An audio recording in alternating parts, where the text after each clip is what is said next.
Bonjour à tous, vous m'entendez bien? Yes, parfait. Je vais vous présenter AlphaGuard, qui est une plateforme d'industrialisation des agents IA sur les enjeux de criminalité financière. Donc on appelle criminalité financière par exemple le KYB, le KYC, LCBFT, donc la lutte contre le blanchiment, les sujets de fraude. Donc on travaille pour des institutions financières, qu'elles soient privées ou publiques. Rapidement, juste expliquer l'intérêt des agents IA, c'est que dans tous ces process-là, c'est souvent des process qui sont encore très manuels, avec beaucoup de données qui sont non structurées. Et donc, ils vont demander finalement à des analystes d'aller croiser des données. Et c'est là où l'IA et les LLM, on va dire en règle générale, sont très performants pour ces croisements de données, sur ces grandes volumétries et sur des enjeux aussi de précision.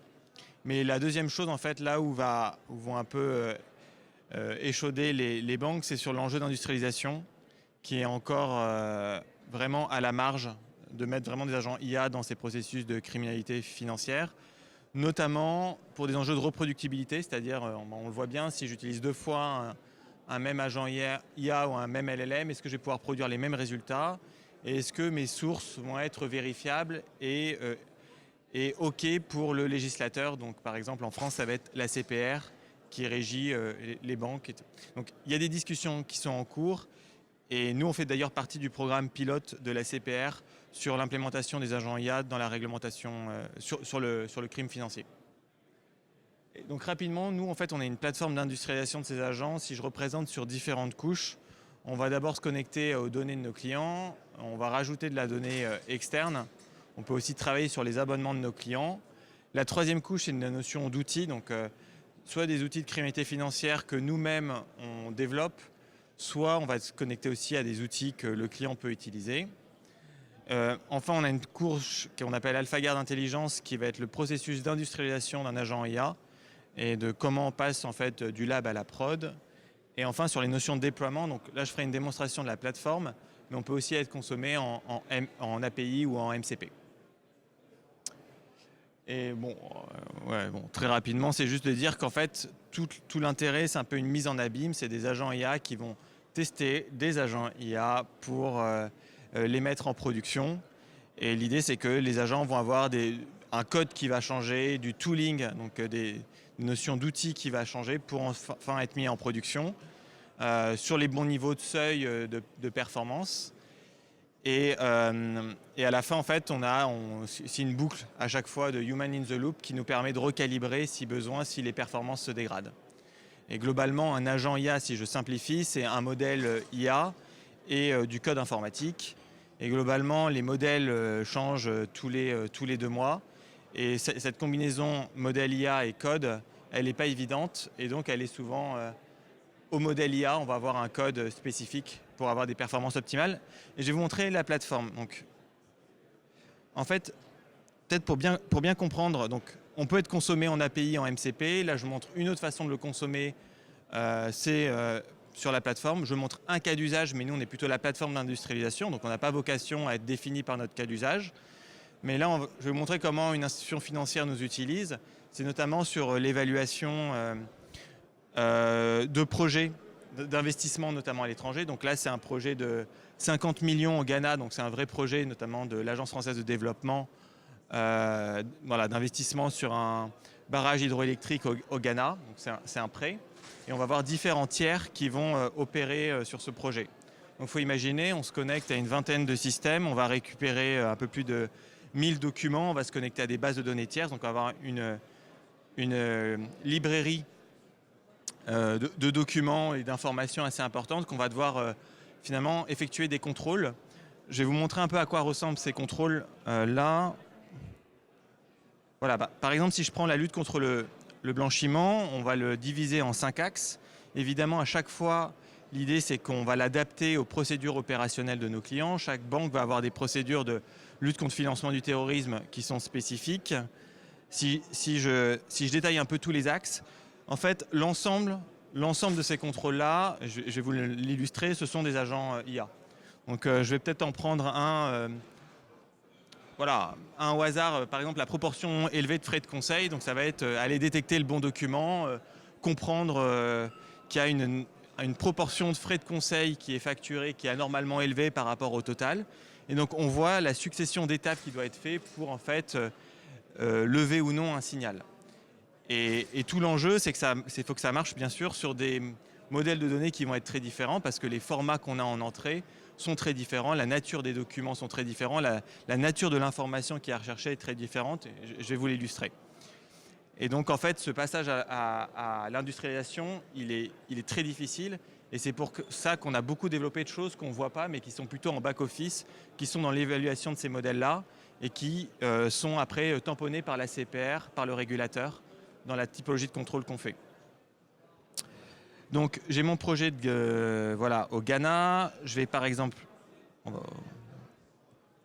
je vais l'appeler Due Diligence. On va prendre un tiers qui est un membre du consortium et je vais faire par exemple un LCBFT, donc lutte contre le blanchiment. Je vais prendre tout le corpus documentaire, donc là c'est un exemple. Et on voit finalement sur la gauche de l'interface, sur mes 5 axes de la lutte contre le blanchiment, l'ensemble des contrôles qui vont se faire sur ce corpus documentaire. Et mon interface va aussi évoluer par rapport aux informations qui sont retrouvées par mes agents IA. Donc voilà, ça c'est à peu près les données en entrée que j'ai, donc ça va être des documents. Faut imaginer qu'on travaille dans un peu plus d'une centaine de pays et donc on va avoir des natures de documents, des scans, des WhatsApp, des SMS, des bases de données tierces, des documents qui sont très variés. D'ailleurs, il y a un enjeu, c'est d'être capable, par exemple, attendez, je vais prendre un document un peu imagé, donc document de l'AFD du projet, d'être capable de les traduire, par exemple. Bon, là c'est facile, c'est en anglais, mais de faire de l'overlay, de la traduction en surimpression du document pour ne pas perdre le contexte. Donc là, j'ai mes contrôles qui tournent, mais en fait, on va voir qu'au fur et à mesure, je dis au fur et à mesure, j'espère que ce n'est pas l'effet démo, mais bon, voilà, là, c'est vide. Et en fait, on va avoir une scorecard qui va se construire par rapport aux signaux de risque qui vont être trouvés dans mon corpus documentaire. Donc là, je vais faire à peu près 70 contrôles que j'ai lancés sur ce corpus documentaire. Et on va à chaque fois, en fait, tracer chaque observation avec une source précise. En fait, derrière, on va travailler notamment sur des modèles de graphes où on est à chaque fois, on doit montrer en fait le chemin, qu'on fait pour expliquer un risque. Je peux par exemple on va prendre des risques assez intéressants. On va comprendre l'intérêt de l'agentique. Typiquement ici, je sais qu'on a. Alors attendez, hop. Ouais. Je vais prendre le risque utilisation d'une communication non officielle. J'ai cliqué dessus et en fait, ça c'est un mail. Et j'arrive en fait à détecter dans mon mail qu'il y a un PS continuons la discussion sur mon adresse mail perso. Donc ça typiquement c'est un facteur de risque parce qu'on veut avoir des discussions qui ne sont pas dans les facteurs officiels de mail et donc il peut y avoir des sujets de corruption ou de fraude plus largement. On a aussi d'autres risques qui commencent à apparaître. Par exemple un droit d'audit refusé.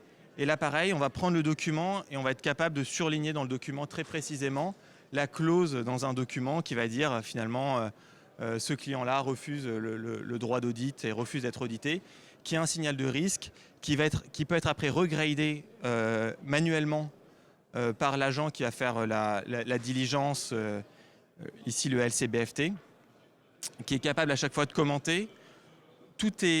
On a des journaux d'audit, donc tout ce qui est fait par l'agent, par l'humain et par l'agent est audité et tracé. Donc ça, c'est les enjeux de régulation. S'il y a des commentaires qui sont faits, s'il y a des scores qui sont forcés, s'il y a des observations qui sont exclues ou incluses, tout est retranscrit ici. Et pour avoir un peu de compréhension dans ce qu'on fait, on va finalement construire une scorecard avec les signaux pour donner un peu une nature du risque. Donc là, 54. Là, en fait, c'est parce que j'ai des actions de remédiation qui n'ont pas encore été faites. Donc, je n'ai pas encore mon risque final. Donc, ça va être high, low, medium, etc. Et donc, donc, quand on voit une observation, par exemple, j'ai un droit d'audit qui est refusé ici, j'ai la possibilité automatiquement, par exemple, d'aller faire une action de remédiation. Donc, ça va être contacter le client et demander plus de précision. Il va peut-être m'envoyer un email qui va être réanalysé par la plateforme en temps réel. Les agents IA vont reparcourir et vont voir si c'est standard par rapport à ce qui était attendu par le client. Donc, c'est des choses qui tournent en permanence. Pour vous donner un peu des idées de volumétrie, c'est à peu près 8000 diligences par an. C'est un volume screené de 14 milliards d'investissements tous les ans, en tout cas pour ce genre de cas d'usage. Et on a des différentes lignes de défense. Donc moi, en tant que ligne de défense 1, j'ai fait mon travail d'analyse. Je vais escalader, etc. Donc on a des niveaux de back and forth. Et à la fin, on peut produire un rapport qui va être la diligence, qui vit dans le temps. Donc par exemple, donc là je l'ai fait pour cette société. Et en fait, on est capable de retrouver l'historique de tous ces scores, LCBFT, mais aussi sur les enjeux de corruption, des choses comme ça. Donc c'est quelque chose qu'on est capable d'aller sur plein de dimensions, aller évaluer un tiers, et pas seulement sur un workflow que j'ai montré ici. Donc là, c'est une des typologies de cas d'usage, mais ce qui nous demande le plus de travail, en fait, la plateforme, c'est un élément juste de visualisation de l'information. C'est tout ce travail derrière d'industrialisation d'agents IA et d'être sûr dans les résultats qui vont être produits. Donc finalement, derrière, on a tout un back-office. On s'assure à chaque fois de la qualité, donc on fait des données synthétiques. Donc on va être capable de produire des données synthétiques réalistes sur les pays sur lesquels on va opérer, sur la typologie d'informations qu'on va récupérer. Puis on fait un backtesting sur des données réelles. Et ça, on va faire évoluer à chaque fois qu'on va rajouter, par exemple, des nouveaux outils. Donc la possibilité de se connecter à une nouvelle base, la possibilité de faire un contrôle supplémentaire ou un modèle qui va changer parce que ça va se comporter différemment. Donc c'est un processus voilà, qui est tout le temps itératif et qu'aujourd'hui, on est en train de déployer vraiment à des échelles importantes. Voilà sur la plateforme qui va beaucoup changer dans les 18 prochains mois, mais voilà un peu. Voilà.